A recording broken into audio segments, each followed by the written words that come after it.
The last time I lived with a man, I knew it probably was the last time I was going to live with a man. Because I was paying for more than half of the bills. I was cooking meals.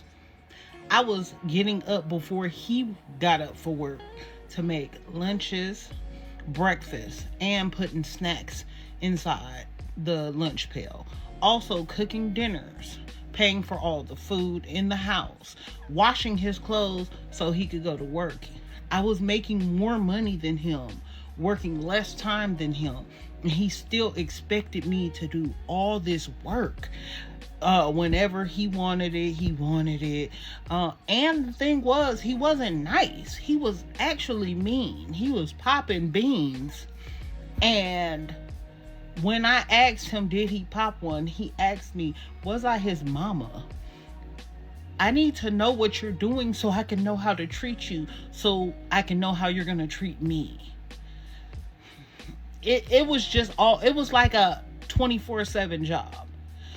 Boy, why did that man pee in my bed? Look, when he did that, I had to get up, get him to the shower, get his clothes that are wet, put them in the washing machine with with everything, because soon as it happened, I was on it. It was like I knew it was happening. So flip the mattress. So I'm doing all this, change the sheets. Baby, if I never live with another man, it'll be too soon. I'm telling you. So there was a trend on TikTok with women, bashing men as normal, talking about why they would never live with a man again. And this young lady decided she wanted to join in and tell her story. Now, after listening to this story, I realized this man put this lady through a lot. So I can understand why she would be frustrated with that man. Why she's frustrated with men, now that's a whole different story. Now, I do know there are men out there like the man she's describing. So that is not my beef. My problem with this whole story is she's doing the thing that I despise the most. She picked the worst dude you can find and let him put her through all of that, and then turned around and said, well, this is why I would never live with a man. Now, the thing is, I understand why she would never want to live with that man again, but why are you talking about it like this is something that all men are going to do? Lady, that wasn't an all man thing. That was your man's thing, okay? And you picked him, all right? So don't come on here blaming men. Blame yourself. You are the one who dealt with that. See, a lot of you women come online and y'all try to talk bad about your ex. Now, we don't even have two sides of the story. So what you're saying might not even be true, but let's say it is true. You're coming online trying to talk bad about your ex, trying to make him look bad, and it just makes you look bad because you dealt with that. You put yourself through that. All men are not going to do that. As you were talking, there were men watching this video looking around like, what is she talking about? And I'm not here defending this dude. I'm here to ask you, why were you dealing with them? The situation you described is not good for anybody, but you put yourself in that situation, and then you're going to come online talking about it like I'm supposed to feel bad for you? You did that to yourself, lady. You could just take him out of the equation because it was all on you. Y'all kill me with this. I'm never going to come on here and co-sign a woman who's on here talking about a man who, based on her description, I don't think is a good boyfriend. I'm never gonna say, well, hey, you should have just stayed. No, you should have been left. Why were you still there? This makes no sense to me, lady. You went out there and picked a man who was mean, lazy, unmotivated, didn't have a lot of money, or did have a lot of money and didn't want to kick in his half on the bills or food or anything, could care less about you or what you had going on. And on top of all that, he was a bedwetter who expected you to clean up after him when he wet the bed. So this man was treating you like an actual mother instead of a girlfriend. And you're sitting here trying to make it seem like that was his fault or all men had something to do with this. Lady, that was 100% you. You did that to yourself. Most women would have left with him being mean and lazy. So you know they would have been out of there when he started peeing in the bed. And how old was this man, by the way? Were you dealing with an 80-year-old? I'm confused in this whole story, but lady, this is all your fault. Don't blame it on that man. Don't blame it on all men. Don't try to blame it on the alcohol. Blame it on yourself, lady, okay? Blame it on you. Just do better. That's all I'm saying. Just do better. Out of the millions of men in the world, you chose him. So I don't question him, lady. I'm questioning you right now. I don't mean this in an offensive way at all. I swear to God. But I feel like I see an attractive man like once every 30 men that I see. I see a bad everywhere I go. Somebody said this to me and asked if it's because the girls are gay. And although I do think that's funny, I think that's only about 25% of what's going on here. I think the other 75% comes from what we consider a bad versus an attractive man. Now, what we consider a bad are typically things that can be bought over the course of like one weekend, a maintenance day, so to speak. So they can buy the hair, we can buy the nails, we can buy the lashes, we can buy the Fashion Nova fit that makes us look like we're worth $500 and go out looking like a bad.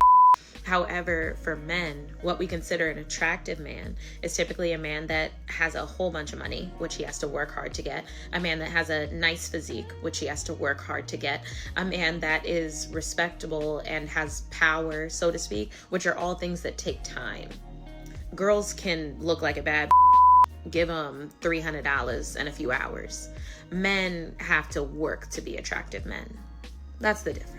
Like I said before, I really like her breakdown. She didn't say anything new. Men know this, some women know this, but I do think she made it a little bit more digestible for women. Now, that doesn't mean they're gonna listen to it, but I do think it was easier to understand because the lady told no lies. It is easy for y'all to go out and buy a bunch of stuff to make y'all look better. She left out a lot of stuff. Waist trainers, push-up bras, butt pads, and all this other stuff. These women got more tricks, contraptions, and surprises than a fun house. They can leave the house looking like a whole different person within an hour if they wanted to. So when you hear women come online saying that they never see good-looking men, but they always see good-looking women, this is exactly why you must ignore it. Now, let's be clear. I think women are supposed to look better than men. Yeah, there's gonna be some good-looking men out there, but I don't think that's what we were built for. Women were built to be pretty and all that stuff. Men weren't built for that. We were put here for a different reason. So the fact that these women love comparing their looks to our looks is just weird to me anyway. That's like me coming on here talking about some. Every time I'm in the grocery store, I see women who can't reach the top shelf. Ha ha ha, they're so short. Ha ha ha ha. They're not supposed to be tall. That's not their thing. But some of these women don't care about that. Any chance they can to make us look bad, they'll take it. The craziest part about this whole thing is when these women say they put on makeup and wear wigs and get BBLs for other women, maybe they are doing it for each other because we keep telling them we don't need to see all that. So maybe there's a lot more carpet munching going on than we thought. Either way, men don't really care what y'all think about us as far as look wise. Y'all can call us ugly all y'all want. We know if most of y'all took off that makeup, the wig, and all the other stuff, y'all look just like us. So we don't really care. Y'all can have that if y'all want it. If I ever do something for my girl